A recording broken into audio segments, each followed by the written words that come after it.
I don't want to outright blame the mainstreamification of anime and nerd culture, the mainstreaming of anime, cosplay, gaming, comics, etc., but I do think that has played a part.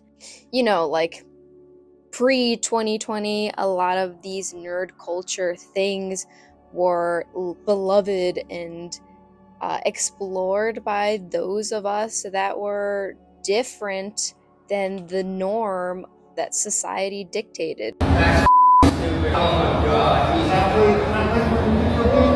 Many of us who felt othered in middle school, elementary school, high school gravitated towards these artistic interests and communities. And so in 2020, in lockdown, a lot of people didn't have anything to do, so they started to explore these inherently online spaces of anime and cosplay and fan fiction, comics, gaming.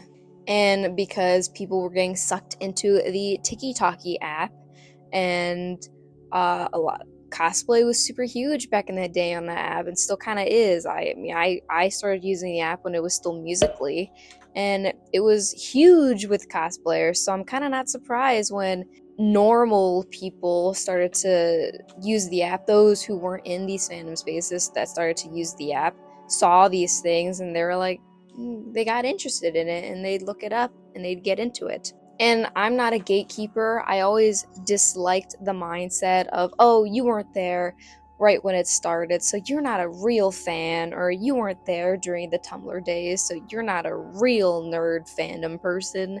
I think that's silly, because we all get into something at one point or another.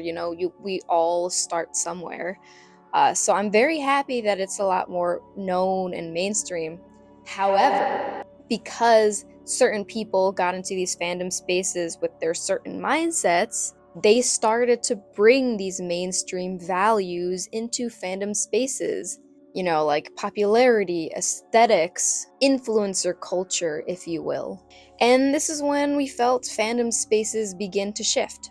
They started to look less like communities of nerdy people who were extremely passionate, and more like high school cafeterias.